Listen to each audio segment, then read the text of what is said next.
Beauty Gold vous présente le journal.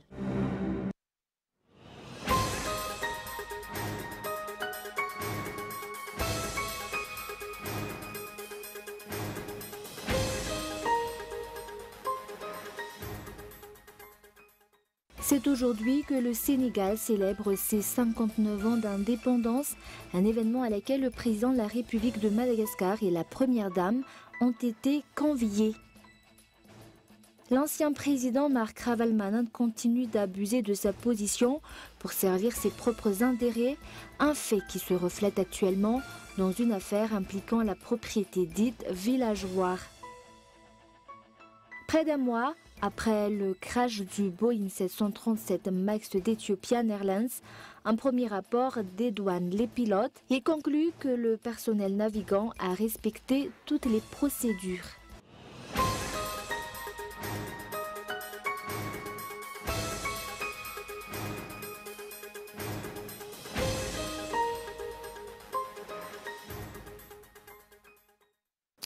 Bonsoir à tous et bienvenue dans cette nouvelle édition du journal en version française sur Cool TV. À la une, c'est aujourd'hui que le Sénégal célèbre ses 59 ans d'indépendance, un événement à laquelle le président de la République de Madagascar et la première dame ont été conviés. Après la cérémonie officielle pour marquer cette journée, le président du Sénégal s'est entretenu avec le chef d'État malgache. Reportage. De son Excellence M. Andry Rajoelina, président de Madagascar.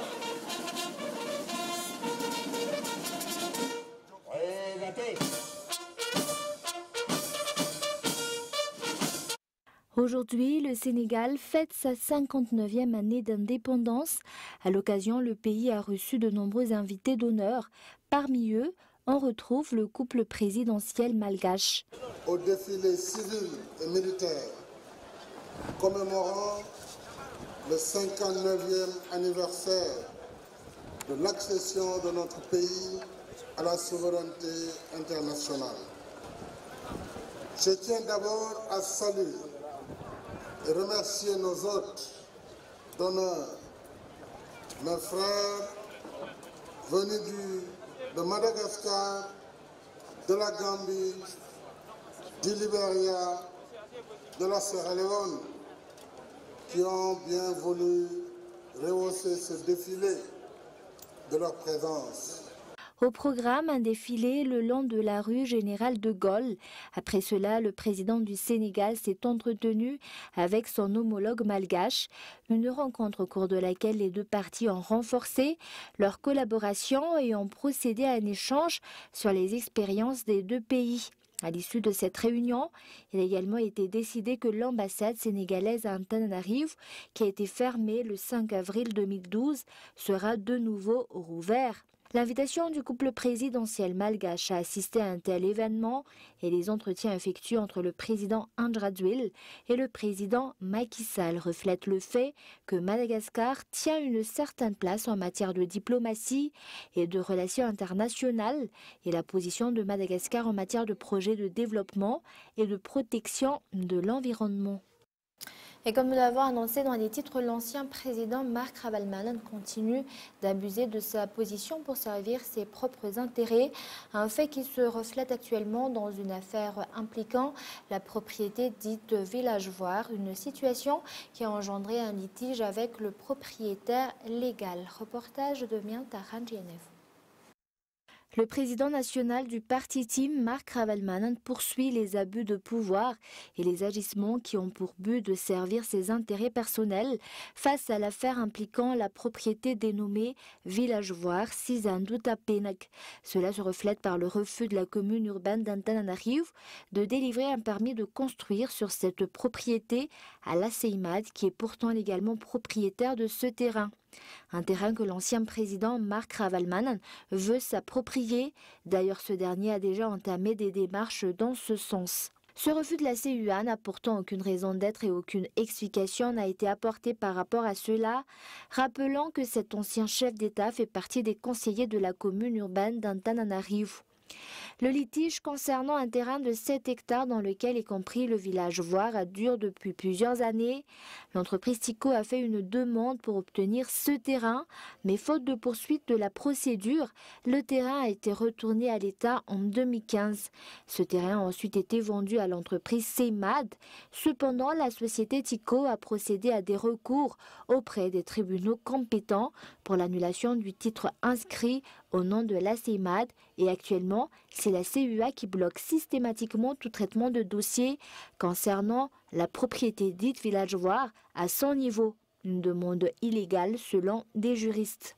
Cette situation amène à se demander si la commune urbaine d'Antananarivo fait preuve de favoritisme pour servir les intérêts d'un particulier. Pour rappel, l'ancien président Mark Ravelman, qui est à la fois propriétaire de l'entreprise Tico, est un conseiller de la commune urbaine d'Antananarivo.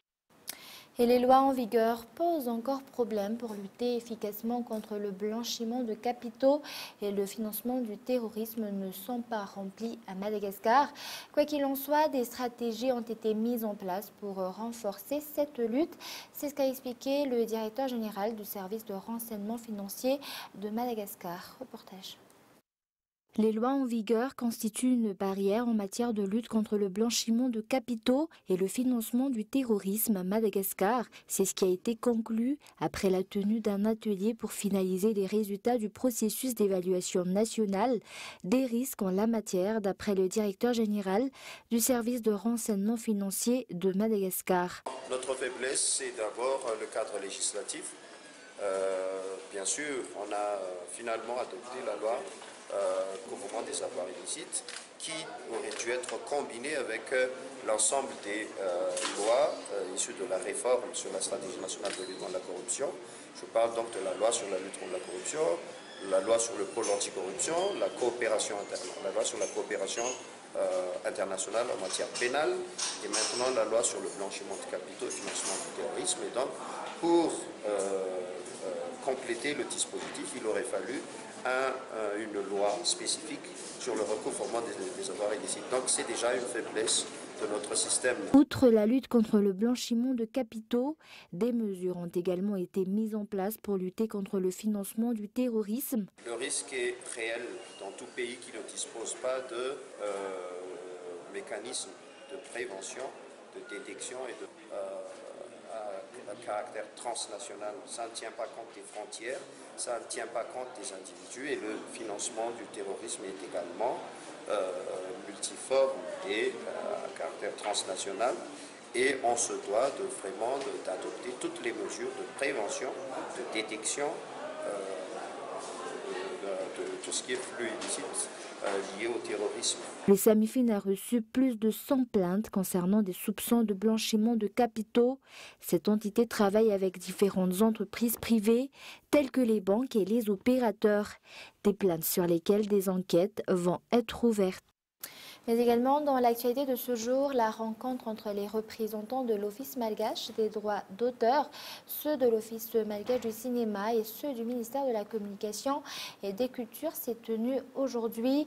Une réunion qui a eu pour but de discuter du différend entre les deux premières parties sur la loi numéro 2017-011 relative à la politique nationale du cinéma et de l'image animée.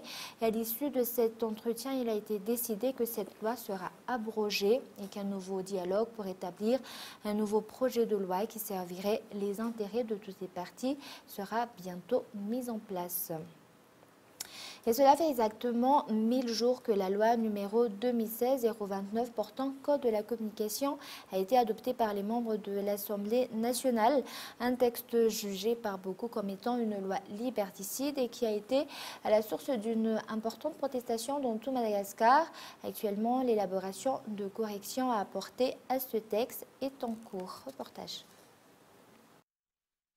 8 juillet 2016, 4 avril 2019, cela fait exactement 1000 jours aujourd'hui que la loi numéro 2016-029 portant Code de la communication a été adoptée par les membres de l'Assemblée nationale, une loi qui s'est retrouvée au cœur d'une polémique et à laquelle de nombreux acteurs, tels que les journalistes malgaches, les membres de l'Union internationale de la presse francophone, les Reporters sans frontières ou encore différentes sociétés de presse, se sont opposés. La révision de cette loi fait partie des priorités du régime actuel, notamment de celle du ministère de la Communication et de la Culture.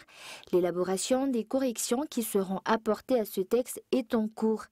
Une concertation entre les parties prenantes, à l'instar des journalistes, des patrons de presse et d'entreprises de communication, mais aussi de différents partenaires, se tiendra prochainement. Les points ayant été source de controverses dans ce texte, l'extension des médias audiovisuels, les représentants de l'Autorité nationale de régulation de la communication médiatisée et les limites ainsi que les prérogatives accordées aux journalistes dans l'exercice de leurs fonctions seront les principaux points à discuter. Pour rappel, de nombreuses actions ont été organisées pour s'opposer à cette loi, telles que le mouvement pour la liberté d'expression, initié par les journalistes dans tout Madagascar, et que de nombreux citoyens ainsi que tous ceux qui se sont opposés à l'atteinte à la liberté d'expression, qui est un droit fondamental de chaque citoyen, ont soutenu. Et avant de passer aux actualités internationales, une nouvelle vague composée de 52 travailleuses malgaches vient d'être rapatriées du Koweït aujourd'hui. Et en l'absence du chef d'État, elles ont été accueillies par le directeur du cabinet de la présidence et la ministre de la Population. Des dispositions ont également été prises pour leur permettre de reprendre leur vie en main. Et l'arrivée d'une troisième vague est prévue ce samedi selon les informations reçues. Et nous passons maintenant aux actualités internationales. Après un mois après le crash du Boeing 737 MAX d'Ethiopian Airlines, un premier rapport des douanes les pilotes. Il conclut que le personnel navigant a respecté toutes les procédures. Écoutons les explications. Premièrement, l'avion possédait un certificat de navigabilité valable. Deuxièmement, l'équipage avait obtenu la licence et les qualifications nécessaires pour effectuer le vol. Troisièmement, tout semblait normal au décollage.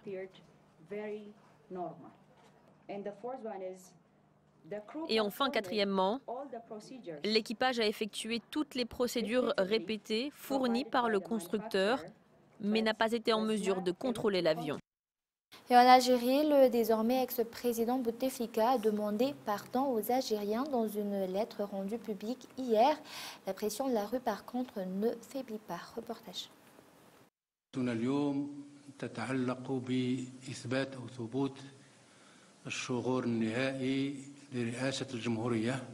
Pour le Conseil constitutionnel algérien, la démission d'Abdelaziz Bouteflika est désormais actée.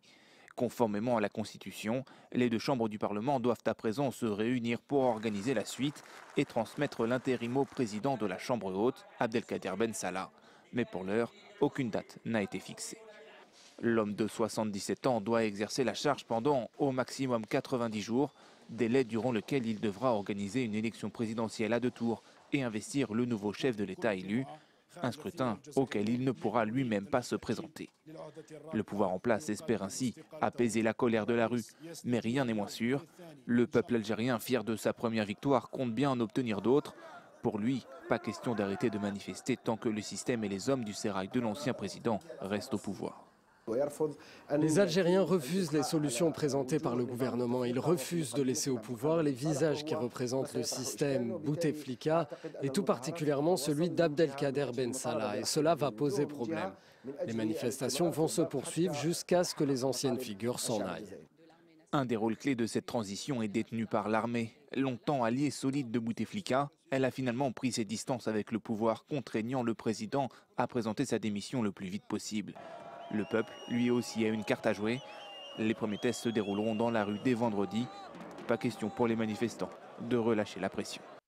Et avant de se quitter, je vous rappelle les grands points de ce journal. C'est aujourd'hui que le Sénégal célèbre ses 59 ans d'indépendance, un événement à laquelle le président de la République de Madagascar et la première dame ont été conviés.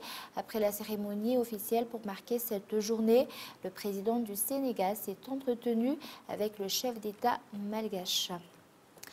Et l'ancien président Marc Ravalman continue d'abuser de sa position pour servir ses propres intérêts, un fait qui se reflète actuellement dans une affaire impliquant la propriété dite villageoire, une situation qui a engendré un litige avec le propriétaire légal.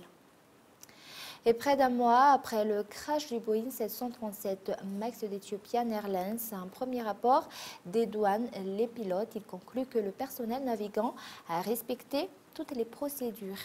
Et voilà, c'est la fin de ce journal. Merci de votre fidélité. Passez une excellente soirée en compagnie de Cool TV. Au revoir.